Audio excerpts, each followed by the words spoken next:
In a world where masculinity is under attack, 4 men take a stand and fight back. I give to you the Mantastic. What's going on, everybody? Welcome back to another episode of the Mantastic 4. What's going on, fellas? How y'all doing? Doing good, man.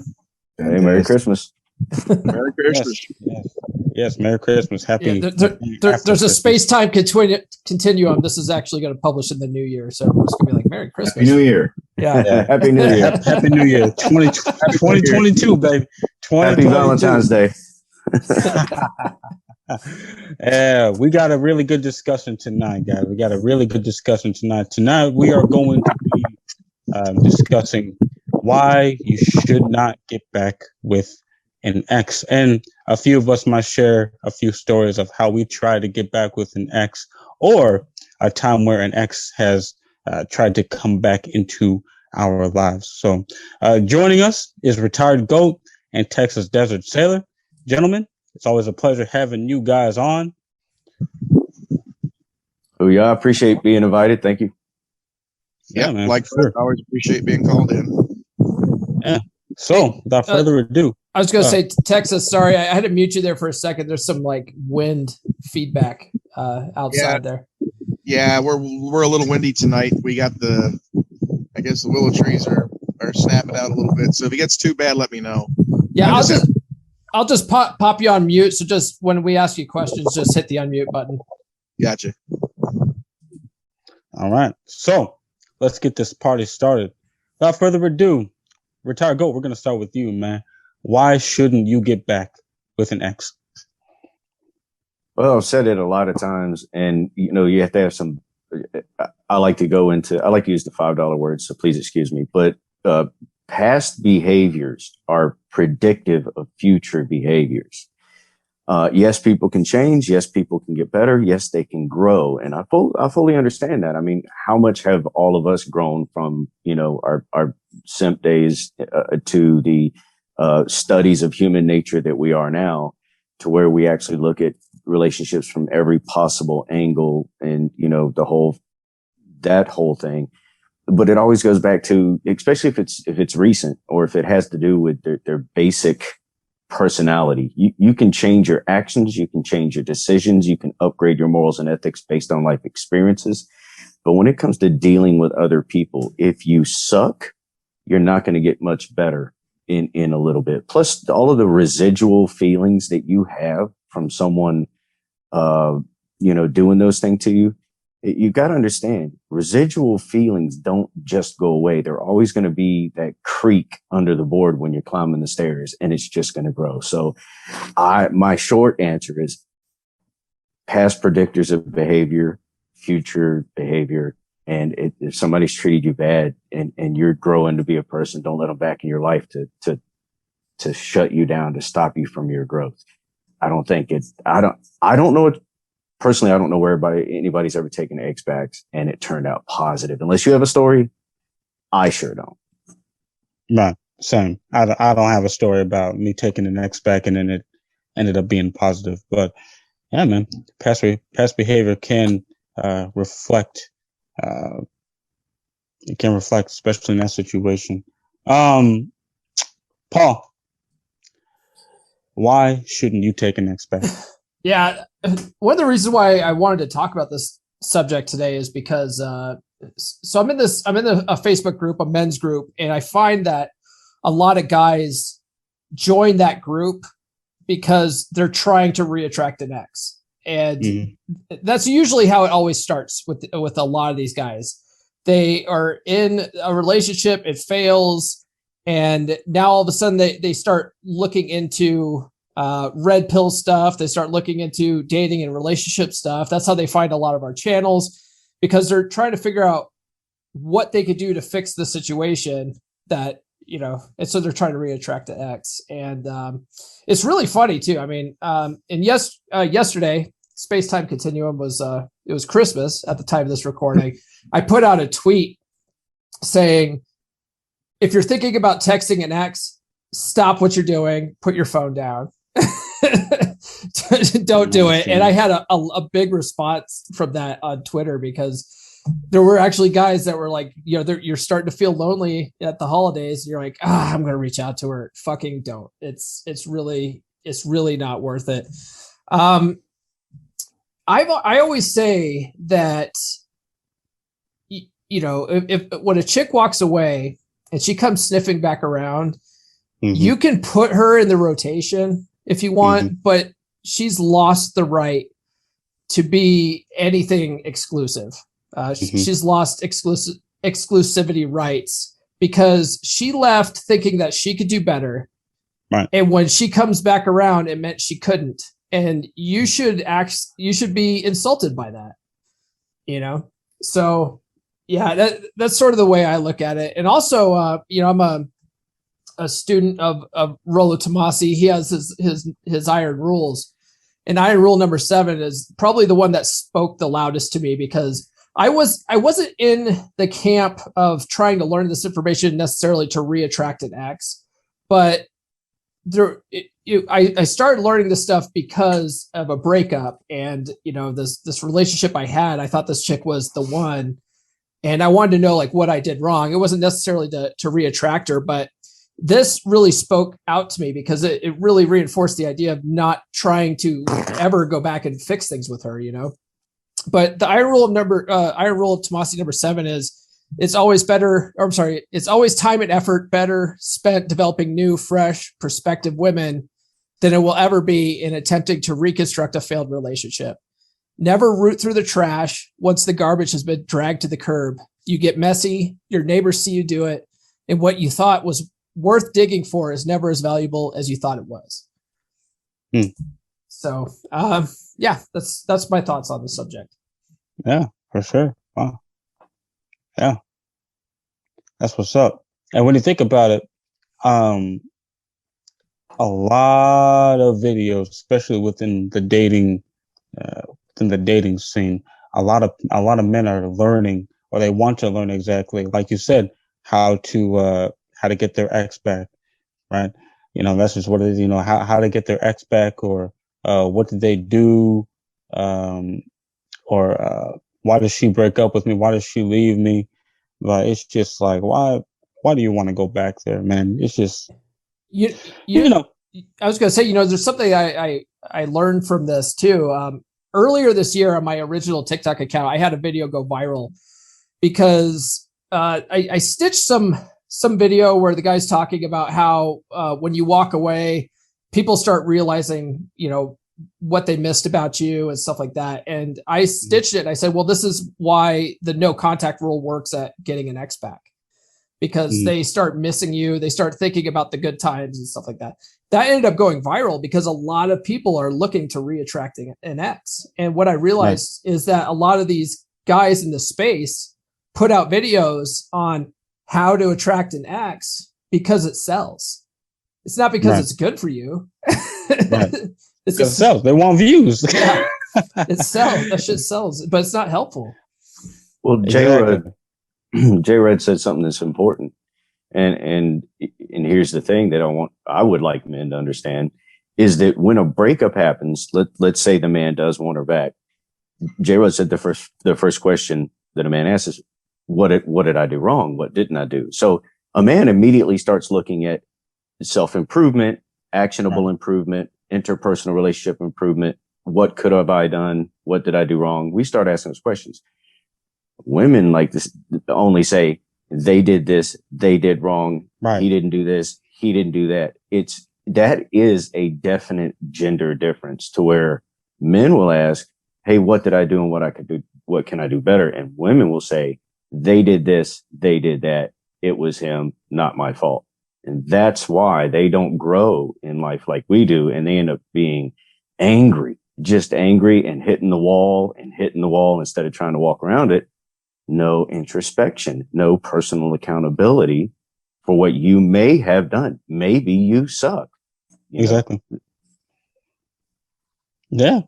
I'm telling you, yeah. Like I said, no accountability. Spend all that time doing all that self-improvement, but as soon as the woman, whenever they have the opportunity to do some self-improvement, they don't want to do it. It's always, they're always pointing fingers at us for it's not their fault. Texas Desert Sailor. Why shouldn't you get back with the ex? He probably has to unmute himself. Oh, here you go. Unmute yourself, Texas. Hey, can you hear me now? Yes, sir. Yeah, I relocated. Don't worry about muting me again. There's just too much background noise outside. So cats don't change their stripes. They just don't.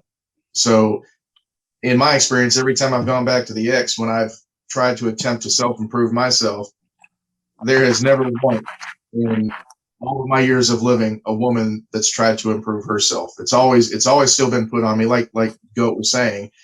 And ironically, when I finally swallowed the red pill and came to this content and came to this space, one of the last exes I had came back to me, and when I rebuffed her, she's like, well, you need to stop listening to those men and thinking and looking at that content because they're ruining you. It's like, no, they're not ruining me. They're improving me.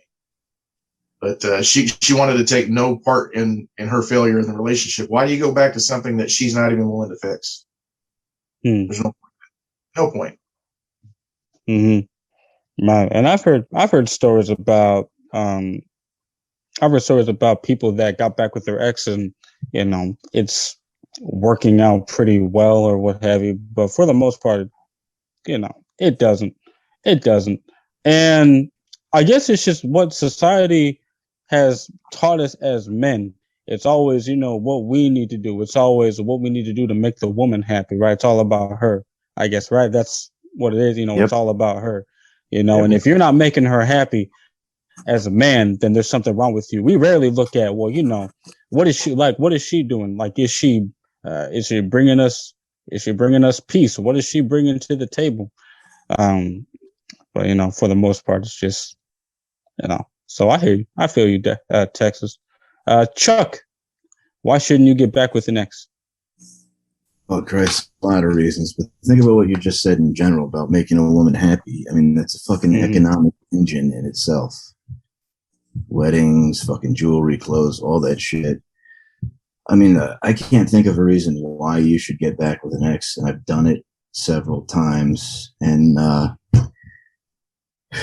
trying to think of like a positive to even getting back with them short term. And I think what Paul said was right. Like, you don't want to root through the garbage looking for something good. It's the whole Rollo Tomasi quote. But I mean, you can make the argument of tapping rights. Like, once you've hit it, every time she's back in town, she's going to text you because I'm here to see my parents.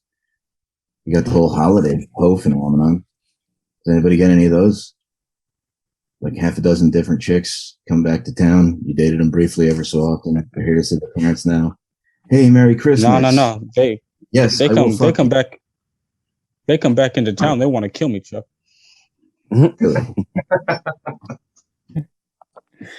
Well, yeah, that's why I said, if they come back around, I mean, hit it or whatever, they could be in your rotation, but they can't be exclusive anymore. They've lost that right. Yes, I don't know. I was never exclusive with them to begin with, but they were kind of like the team captain. that bottom 304. Yeah, right. Man, that hey stranger text. Any one of you fellas get that hey stranger text? Oh, hell yeah. Yeah. I don't know what that means. I've gotten that. I usually get something like that from maybe a gal that I've dated for a couple of weeks or something like that, and then that sort of fizzles out and then you don't hear from them for a while, and they go off and do their thing, and next thing you know, like a couple months later, they come circling back around like, hey stranger. Like that, they're just reaching out for an opportunity to, try things again. Throwing some chum in the water. Yeah, I don't really look at a situation like that as getting back with an ex, though. I mean, because that's something that was casual anyway, and there's no reason. You're talking about long term. Yeah, I'm talking about like you're exclusive with somebody and they leave you, or like you break up with them for whatever reason, and they come sniffing back around, or they dump you, and this is what I think 99% of the time what happens is guys get dumped because they got complacent in a relationship or whatever. And these chicks dump them, and then these guys are like actively trying to get back with an ex. Like that's just insanity. That's not been my experience. What's that, Texas? What'd you say? That's not actually been my experience. My experience has been the exes that usually, hey stranger, and there's one in particular I'm thinking of. Every Christmas she comes back around. Well, not every Christmas, but every few Christmases she comes back around. But normally when they come back around to me, it's because they've either broken up, exhausted their resources with the guy they're with, and they want to come back around to me and try and get back with me because they don't have anybody. They're lonely, or they have a need they need filled, i.e. resources, and they think they're going to come back to me to get it. Yeah. That happens a lot around the holidays too, because no one likes being alone around the holidays. It's cuffing season, fellas. It's cuffing season. Y'all heard of that? It's cuffing season. It's almost at the end of cuffing season though. By the time this drops, you know what's going to happen. I feel like the dating environment is cyclical, right? So you always see at the end of December, right around time of New Year, you get the New Year, New Me girls, and they dump whoever they're with, and now they're like, all right, now I'm free again. Then they're like, oh shit, Valentine's Day is coming up. I don't want to be lonely on Valentine's Day. So January, like all of January, is a mad rush for chicks to find dudes. It's always a great time if you're single. The dating circuit in January. I had Valentine's Days, man, where it was like 3 in a day Valentine's Day. Yeah. And then chicks usually, hook up with a guy and they get together with a guy around Valentine's Day. That lasts until about the end of February. And then they're like, wait a minute, this guy's a tool. Why did I get with this guy? They break up with him at the end of February. And, March, it starts all over again. It's great. Yeah. Right. It's like this every year. Hot girl summer.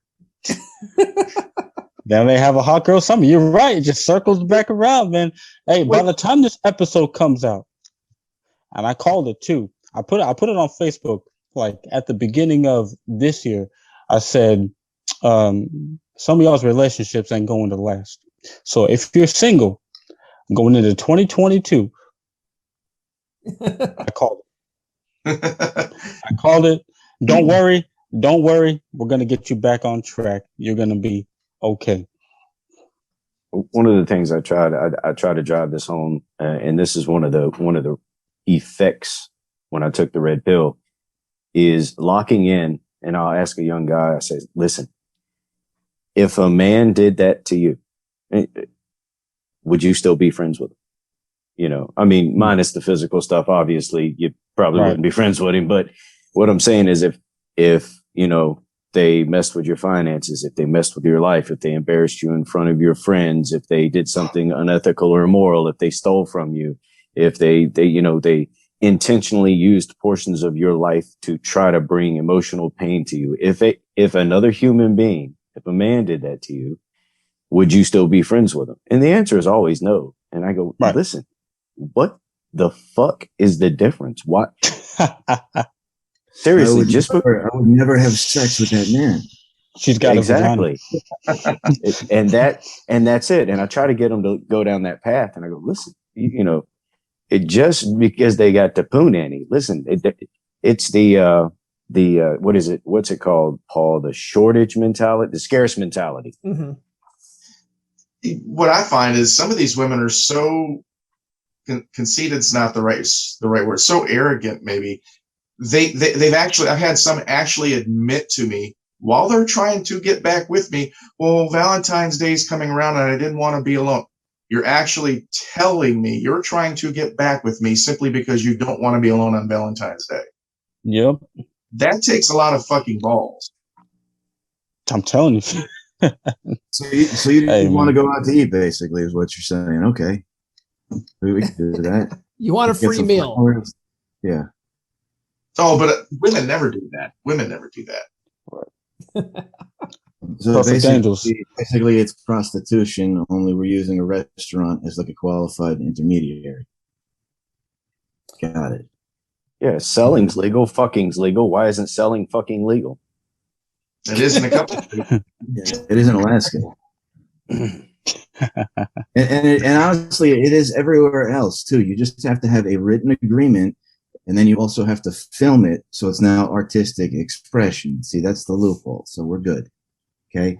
So the bottom line is, if you're going to pay to play, just make sure you videotape it, even if it's for your private collection. And knowing is half the battle. I saw an article recently that both L.A. and New York are supposedly putting some kind of law into place where prostitution is legal, kind of like Vegas has. Yeah, that's why marijuana became legal in most states before prostitution, because of the marriage industry. At $50 billion a year, they don't want prostitution legal. That's crazy. It's nuts, man. It's nuts. So, does anybody have any stories about how they try to get an ex back, or an ex came crawling back to you, trying to get back into your life? I got a story. Go ahead, Paul. Yeah, I got a story. I've talked about this on my podcast too. So the gal that I really credit for me wanting to learn all this stuff, right, was my last long-term girlfriend. I dated this gal for 4.5 years. I thought, oh man, she's my soulmate and all this stuff. And when that ended, it ended pretty abruptly in 2019. And in hindsight, there was a lot of things leading up to that I just totally ignored, and there was a lot of red flags that I completely overlooked. That, if I had the same information that I have now that I did when I first met her, I wouldn't have even been with her that long, But yes, so sometime in 2020, or in September, actually, she reached out to me, and I had blocked her on like all social media, because I was like, I was still trying to get over her. And one of the things that I found helped was, if I completely cut all those ties, then I wouldn't want to go back and look, like I wouldn't go Facebook stalking her and shit if I blocked her, because I couldn't see anything on her page, So she reached out to me in September. She had gotten with this other guy I'm 99.9% sure she cheated on me with, like at least at the end of the relationship. And if not, he was definitely a back burner guy that she had her eye on, And so she texted me out of nowhere in September saying, I know this is really random, but I miss talking to you or whatever. And I was like, sure. What do you want? Like, this is really, this is really random. Like, what do you want? And she goes, well, I just, I think it's really disappointing that you blocked me. I noticed you blocked me, and I thought we could be friends. And I texted her back. I said, I have zero interest in being friends. Have a good day. And just cut it off right there. Didn't hear anything from her until the turn of the year. So January of 2021, she popped up on Tinder. And I was like, oh shit, she's back on the market. So I was like, well, I kind of want to see, I have questions I want answered. So I swiped right on her, and it immediately matched, because she had already swiped on me. And I go, okay, it's going down. So I reached out to her. I didn't bullshit around. I set a definite date. I met up with her, but I went into it with a plan. I talked to a friend of mine named Luke. He lives in England, and he and I came up with a game plan. We're like, okay, we're going to go into this. We're going to basically get her to a high point, so she's like, super excited about being around you, and then sprinkle in some of your questions, So that's what I did. I took her out on a date. I did all the 3% man stuff, got her super excited, super invested. And I got every question I wanted out of her, and then after that, I was just like, well, I put her in the rotation, but I'm never getting back with her again. And so I went out with her a couple more times. She and I, hooked up a couple of times, but then after I think 2 or 3 times, because I really wasn't showing any investment in her at all. It was every 2 weeks I'd ping her and say, hey, you want to get together or something like that. it just completely fizzled out. And I was like totally cool that like, okay, well, peace. Wish you best of luck in your dating. So that's my story. That's a good story. That's a good story. My man Paul says, "What do you want?" That's my 4 favorite words of the English language. What do you want? Why are you here? Man, go. Do you have a story? Oh yeah, man. Chuck, you ready for the simp off? We talked about this. Oh, simp off. Simp off. Simp off. Oh, wait, a simp off. Wait, this is happening tonight? No. I think that's a whole nother show that Paul's gonna have to set up. But I do have a story, and that's probably gonna have to be a 2-3 hour episode. I don't know, but no, post boot camp story. So I'm dating this young lady. I was out on, as you guys know, on my own about 17. So this ratty little trailer I lived in. Well, my girlfriend, high school sweetheart, lived right up the hill, right across from Brown's store. So we're dating for a while. Everything. She goes and messes around with me with this other guy. And, I'm 18 going into 19, losing this, my whole life is falling apart, as much as it was, but I'm still trying to stay with her, but she's not quite wanting to be with me because, I've got the ratty car and the ratty trailer and everything like that. Right. Because there's a couple other guys that like her that obviously have more resources and stuff like that. So, okay, simple enough. I get it. Premarital hypergamy is absolutely fine. It's a normal thing, but I'm fighting to keep her.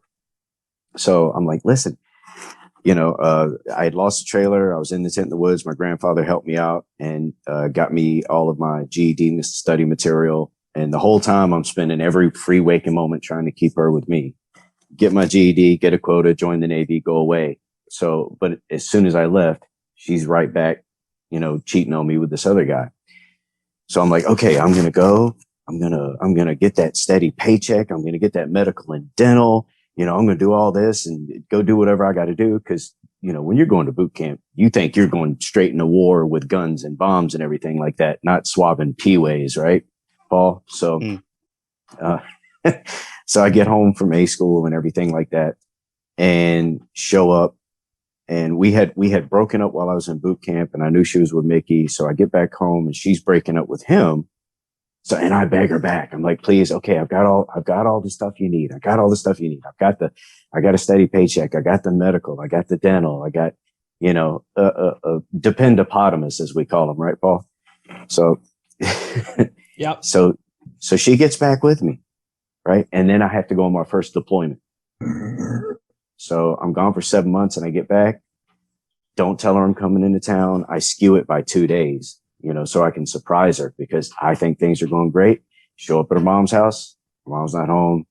There she is on the couch with him. So yeah, first, kind of second real big heartbreak that made me start learning. I don't think women are like men. Stories like that are so common in the military, where guys go out on a 6-month deployment, they come back and their girls are already like 3 months pregnant and stuff. You're like, what? Math, Yep. House is empty, the car's gone, the kids are gone. It's like a bad country music record. It's insane. There was chiefs on my ship that like were living on the ship because they were going through a divorce and stuff like that. And I always thought that was insane, because I was a young sailor. I got out as an E5, but I stopped living on the ship. I think as an E3 because I went off and got married like a dumb shit, and I was like, God, that's never going to happen to me. And these poor guys, these poor, chiefs, these senior enlisted guys are living on the ship because of women pulling this bullshit. You guys ever seen? Oh, go ahead. Well, and that's one thing I try to tell these young guys. I said, take a look around. It's if you think it can't happen to you, if you think you're such a stud, if you think you're so loving, if you think you have this romantic thing down, if you think you know women better than these everything from geniuses and billionaires down to your Uncle Rob down the street, down to the Master Chief living on the ship or the CEO living on the ship. And you look at them and go, how can this happen? They're great, intelligent men. These are successful, strong-willed people, hardworking individuals, good men. I talk to them every day. They say hello. They're good people. How can this happen? You know what happened? Women. It has nothing to do. It's that postmarital hypergamy, man. Yeah, well, you can't stop it. It can happen to you.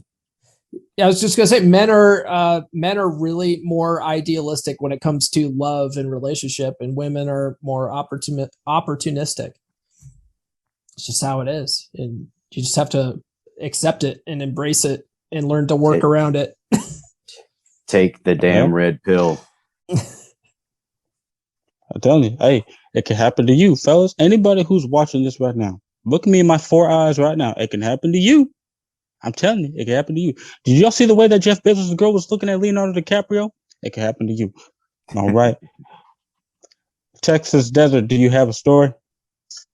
Yeah, I got several, and they both take hours to tell. So I'm going to give you the Reader's Digest version on the last one.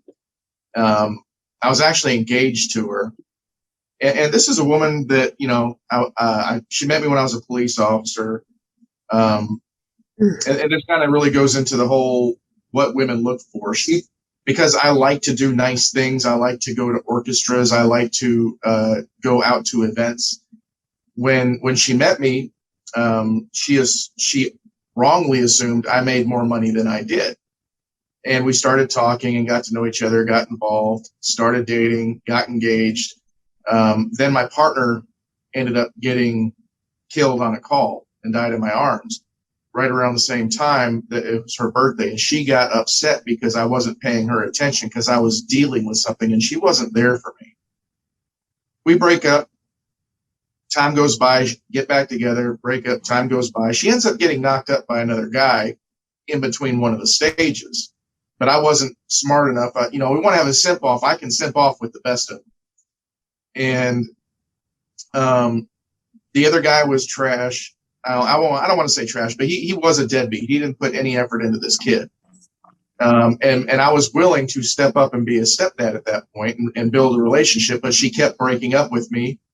And then at one point later on, much later in the relationship, this is the one that said every Christmas she would come back around. She came back around again. And that was when she told me, well, I didn't want to be alone. And I just slowly but surely saw her true nature. She was only in it for the resources, because when she found out I didn't make as much, she said, well, you lied to me. I never lied to you. I never told you how much I made. We never got to that point in the relationship. And then I taught her daughter how to ride a bike, for God's sakes. I was there for this kid when the real dad wasn't, but she still never wanted to commit to me. She never wanted to get to that point. And anytime she needed a resource or she got lonely, she would come back sniffing. And I finally realized what she was doing. And when I finally realized what she was doing, I was able to make that clean break and get away from it. But I knew like clockwork, like 2 more times I'd watch and she would come back, and I was finally able to say, just don't. And the last time she's like, why'd you turn so cold? Why are you so mean? And it's like, I'm not mean or cold. I just recognize you for who you are and why you're coming back to me. And I don't have any interest in you anymore. You lost a good man that was going to marry you. You lost a good man that was going to raise your daughter. You lost a good man that was willing to put you first and build something with you. You didn't want to do that. You wanted to keep going back to the Chad that was fucking around and treating you like shit and got you knocked up. Well, you know what? Go back to sorry about that. Go back to Brad and that's all right. I dumped her. Yeah, there you go. But when you finally take that pill and wake up, you can recognize what they're doing. But it took me a long time to recognize the signs, because it was a slow process for me. It wasn't quick at all. But yeah, for sure. Yeah, I get that. I'm still learning all the signs and stuff like that too. I'm still learning too, guys. I'm not an expert on everything. I'm still learning all the signs and stuff. That's crazy, man. That's nuts. One thing I hate, man, is when women accuse you of lying when in reality you never really told them anything. Right? Be like, oh, you lied to me about this. No, you didn't ask me about it. Yeah, you lied to me about how much you made. You never asked me how much I had in my bank account. I never lied to you. It didn't come up. If you didn't ask me, I don't know either. One thing guys do that get them in trouble, though, and you say it all the time, J. Rudd, is guys lead with their wallets. And with that gal that I dated for 4.5 years, that when I first met her, I absolutely led with my wallet. Like I took her on this really fancy weekend getaway to Telluride one weekend, and I would take her on these trips, and I'd buy these like really fancy dinners. And at that time, I do make a really good living, and I wasn't paying alimony yet. But when I had to start paying alimony, all of a sudden, like I couldn't afford all this shit anymore. And I told her like, hey, look, I can't keep doing this because I can't afford this anymore with like the alimony I'm paying. And she actually got upset by that because like I led her on somehow. And I was like, well, I mean, I didn't mean to lead you on, but now all of a sudden I have this different circumstance in my life and I have to account for that. So like, we can't be doing these weekend trips anymore. And like, I think that was probably like a beginning of the end of that relationship. I should have led with my wallet though. And I've since learned from that they need to earn stuff like that. Yeah. Yeah, for sure. In other words, you should tell, if you guys are ever in a situation like that and your woman gets mad because all of a sudden you can't take her out on these dates or what have you, just tell her, hey, you have downgraded to Netflix and chill girl. You are now a Netflix and chill girl. The good thing is when you can, but you tell them to fuck off because you're conceited. That's me, by the way. You gotta remind them, look, I'm here taking care of myself, and I'm enjoying the activities I like to enjoy. If you're here with me, it's because I choose to enjoy it with you, but this is not your right. You're here because I'm choosing to be here. If you don't want to be here, kick rocks and get the fuck out. There you go. Chuck, do you have a story? Oh shit. Yeah, I got a bunch of them, but I should have made popcorn. Fuck. Yeah. Maybe at the simp off. At the simp off, we'll all have popcorn. Which one do I want to go with? I think we're going to go with the first ex-wife, and we could probably go through like the abbreviated version where as soon as the last check for law school cleared, like it just pretty much ended. I mean, she drank like a fucking fish, and one day I picked her up from a bar on the way home from a seminar I was teaching. She was just absolutely shithoused, like throws the fucking ring at me, like trying to jump out of the car when you're doing like 55. Like, Brett, I mean, this is the woman you love, right? Total fucking maniac. I probably would have dated a box of red flags at the time too, though. So it didn't fucking matter. Get home, big fucking blowout. She smashes like this big, like 4x2 glass wedding picture across my back. Amazingly didn't get caught. Like, grabbed some of my shit, threw it in the car. I kind of knew it was going down. I'm sitting there with the doors locked, talking to my lawyer, and she's like throwing shit at the car. And he's like, yeah, don't call the cops because they'll just kick the shit out of you. So I'm just like videoing it. I have like all kinds of crazy shit right on tape from that night where she's like telling me she's gonna like cut my throat in my sleep. I mean, it's a really good time. Go crash at my parents. We wind up starting the divorce process. We go into mediation. She's in the house. I'm not. I go with it long enough till I get possession of the house. Mortgage isn't in her name. I just stopped paying it, and I live for free throughout most of the divorce, which like forces her along because it's destroying her credit while I'm not paying rent. And like every so often, she'll get lonely and like get wasted, sleep in her car outside of a bar, wake up in the morning crying and tell me she misses me, and she'll like come back over and like we'll snuggle and start dating again like 6 months into getting divorced, which will ultimately turn into some crazy violent sex where like she's riding me and I'll just like call out fucking just smash you in the like nosebleed, right? Where you just start choking her and like literally it gets like violent, which is crazy. And you both kind of get your rocks off and it's like, we shouldn't do this again. And then it stops for 6 months. And then the cycle competes and just keeps going over the course of a 2.5-year divorce process.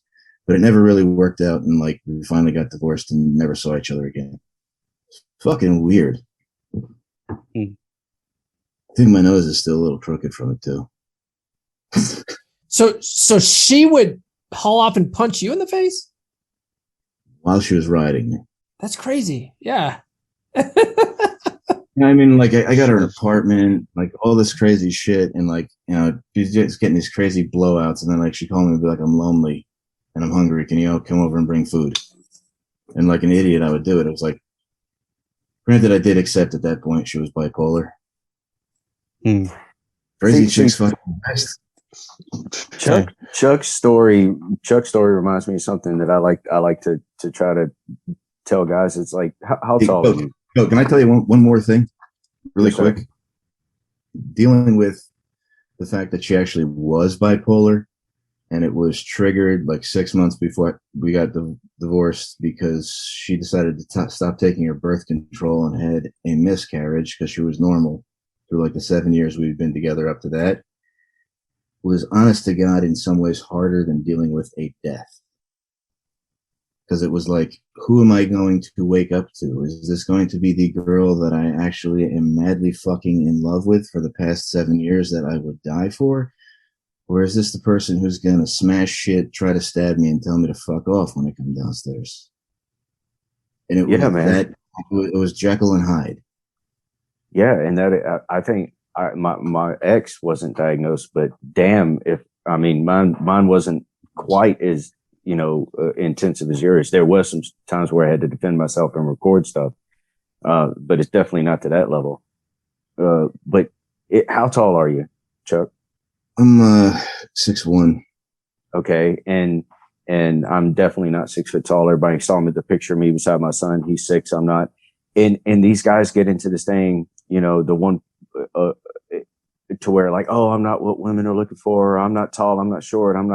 I don't make 100,000 or $1 million a year. But listen, guys, listen to Chuck. Chuck is the 666 guy, and even he has stories about women going bat, nut, troglodyte, troll bridge. You got to tell me the riddle to get past crazy. It has nothing to do with who you are as an individual and a person. Don't change who you are. Don't change your growth. Don't change your mission. Don't change your dreams, philosophies, ethics, or morals to ever fit into what women want. Be the fucking best you can be. Go take over this motherfucking world. And 304s be crazy. What can I say? It was absolutely wild, goat. I mean, to the point of which, like, believe me, I knew and understood she loved me because I was like setting the fucking world on fire and I was making money, but she was like hot as shit, looked like a curvier Angelina Jolie, right? And like I could deal with the fucking vacations every month and everything else, but it wasn't even, honest to God, it wasn't even a fucking breakup. It was accepting the fact that the human being that you loved was gone and there's just like psychopathic zombie walking around in the same body. Yep. And the fan always still talks. And all you can do is move forward.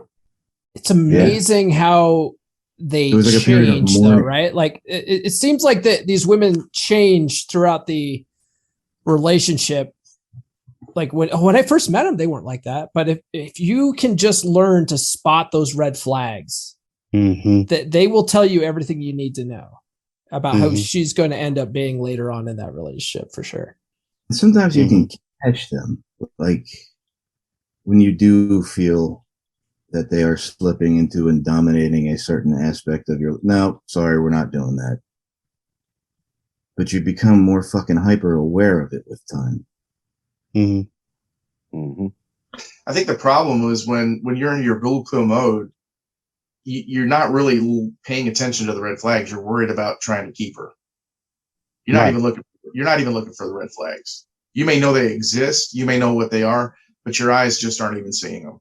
A lot of times, two guys get that Captain Save-A-Ho mentality, and they're like, it's fine. I could fix this. She's not going to do that to me, because I'm going to be the knight in shining armor that's going to fix all this. Or you've been trained to think, if you're a good man, you've been trained by society to think, oh, if you're a good man, you can accept a couple of shortcomings for the person that you love. But when they become giant red flags of behavior, You have to know when to set your boundaries and not be Captain Save a Ho and be like, wait a minute, this isn't a small imperfection in a human that I love. This is a behavioral disorder. Mm-hmm. Mm-hmm. I tell guys all the time, man, make sure that you guys, take your time with these women, because at least for the first couple months of a relationship, people wear these masks, right? We don't know exactly who these women are. And so, you have to like really take your time. I try not to take women that I meet too seriously, until, they show me their true colors in a sense or what have you. But yeah, I think that's a smart way to be too. I also I've taken it a step further too, where in any kind of relationship I'm in, I really like to take the Corey Wayne philosophy of hang out, have fun, and hook up, right? And not have any kind of expectation of outcome, and really just wherever this goes, it goes. I have my boundaries. I have my certain rules. If she's not cool with it, I don't care. She can kick rocks. If she is cool with it, cool. Then I could keep hanging out, having fun, and hook it up. But I never look at the situation like, okay, this is it. This is my dream girl. This is my one. This is my soulmate. One-itis. Right. I stopped believing in that. There's lots of women out there that can check your boxes. And, if this one's checking your boxes for the current time being, that's awesome. If she stops checking those boxes, there's always another bus, Yeah. And don't look past the one-itis and turn into the monogamy as a goal. Get to know the individual human beings that you're building a relationship with. Get to know them, their faults, who they are, how they act, watch their actions more than their words, all of that stuff. Just like you would with any other person. Yeah, that's something that I've been learning. I'm trying to learn, always watch what women do. Don't believe what they say. Always watch what they do. They might say one thing, but then their actions show another thing. Mm-hmm. Yeah. That's the cheat code. That's the cheat code to women for sure. Mm. So you also need to. Is that it? That's it, huh? No. Texas has something to say. No. All right, Texas has something to say. All right, Texas. I was going to say, you also gotta figure out your core values of what you need and match them up. I mean, if you see someone you're attracted to, match up the core values initially. And for me, there's 5 core values. And if the woman does not meet those 5 core values, then don't even waste your time, because you sit there and you think, well, I can let one. No, you can't let one slide. You let one slide, you just shot yourself in the foot. And you're just going to bleed out slowly. So find out what's important. Go ahead. What are your 5 core values? You got honor, courage, commitment. What else you got? No. So I've talked to Goat about it. I think I've talked to you guys about this on another podcast. You look at on your episode. Yeah, how they are politically, how they are financially, what their social and end goals are realistically for their life, the physical intimacy that they provide in the relationships, how they interact physically with their men. And then the last one is spiritual. You still got to be compatible spiritually. If a woman I'm talking to, and I go through those 5 values really quick on that first coffee date to get a feel for how they are. If they don't match up, there's no second date, because if I can't align those 5 ways, all I'm going to do is have another repeat of the last relationship, of the last relationship, of the last relationship. And that's not my goal. Gotcha. There you go. That's some good stuff right there, man. Going back to one-itis, man. This is how, to me, this is what I figured out. This is my honest opinion. The more thirsty guys are, the more bullcrap they allow, not only from women, but, from anybody in their life. Haven't you guys noticed that? The more thirsty you are, the more bullcrap you'll allow, right? Yeah. So, you might allow your girl to, it's okay, babe. I know he's only just a friend. You can go out with him, or you want a girls' night out. Yeah, that's fine, babe. Anything to make you happy, or what have you. It's just, stop being so thirsty. It's neediness. Set boundaries in your life. Yeah, it's neediness. It's one of the things that I realize is a common denominator in a lot of these dating and relationship books that I consume and I talk about a lot, is getting to a point of not being needy, and a lot of the game tactics that you hear about, and a lot of the stuff that I talk about as, okay, do this when a chick texts you, wait this long. A lot of it, it comes across as games, but really what it's doing is changing behavior so that you're not a needy person. Right. Yeah. It's about reprogramming.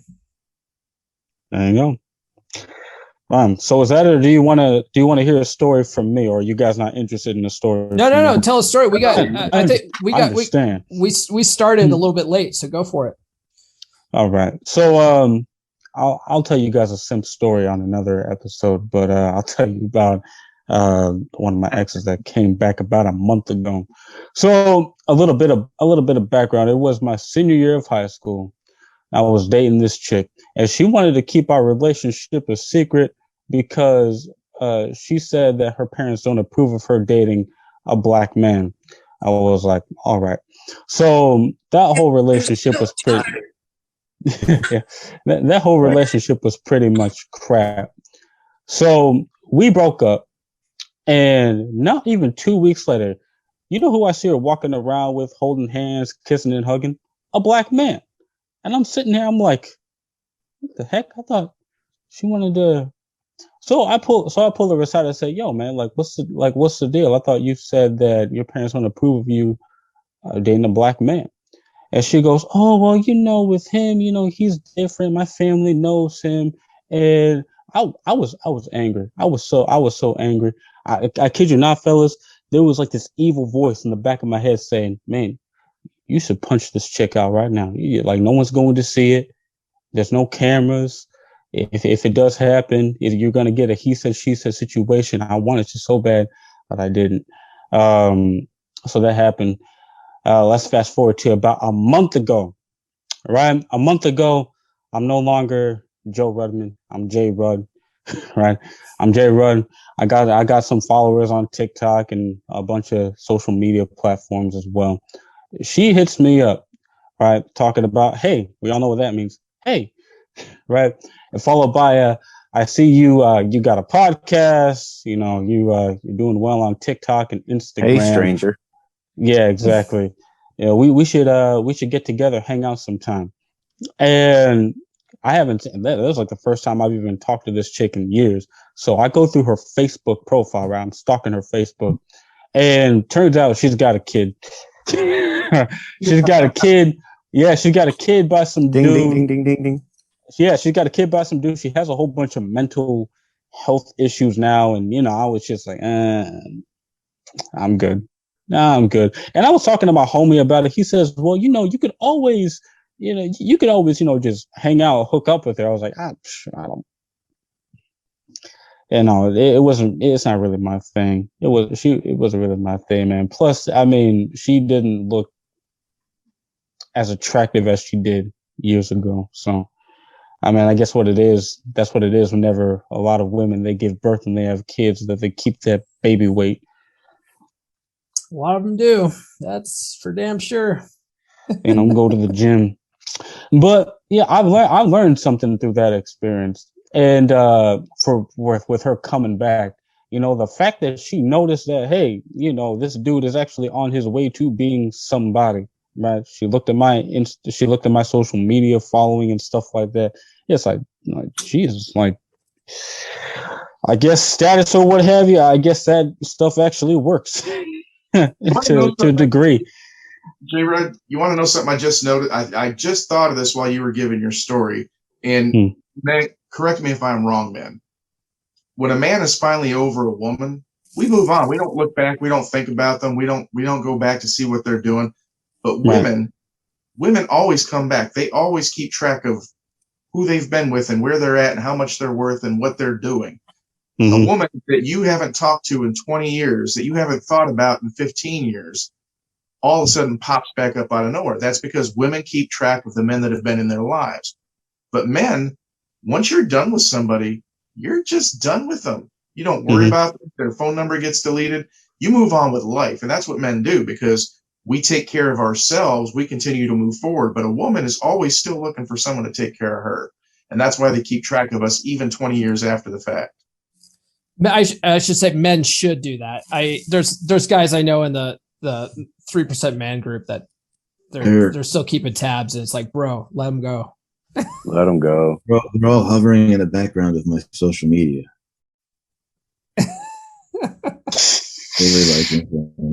But I tell you, it was so wonderful when my ex showed up yesterday to pick up my son to go visit her, because this is the first time in 9 months he's gone to visit her overnight, and seeing her at the doorway, just doing like this, looking around, looking at the house and everything like that. You knew she wanted to say, "God damn it, I fucked up." And as soon as she closed the door and drove off, I'm like, "Hey, hon, let's cuddle," because I had a friend over. I had an experience like that where my ex-wife came to look at my new house. She came over to talk about my daughter, and I invited her in, and we sat down in the living room, and she was just like, "Wow, your house is really nice." And I'm like, "Yeah, it's much nicer than yours." It's one of those things where it's just like, I know. Yeah. It's great to move on. It really is. Once you get that intestinal fortitude to go, wait a minute, I'm the motherfucking prize. I'm telling you, man. It doesn't even have to be a new house, fellas. It could be you getting something like, I don't know, like a new car, right? It could be you getting a new car. It could be you wearing some jewelry or whatever the heck, man. As long as you guys are leveling up in some way, shape, or form, you should be all good. Well, and just realizing who you are, and you are so much better than that stuff. I mean, like, everybody in this room is doing something greater than their self. That adds value to yourself. Jay, you're on a mission, man, all the time with the flattest brim and your music and everything like that. Come on, man, has been recognized. What is it? Top 5 guys who get the dating world today. Chuck's a real estate mogul.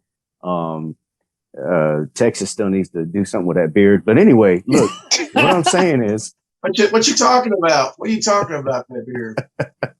There you go, the wooden comb.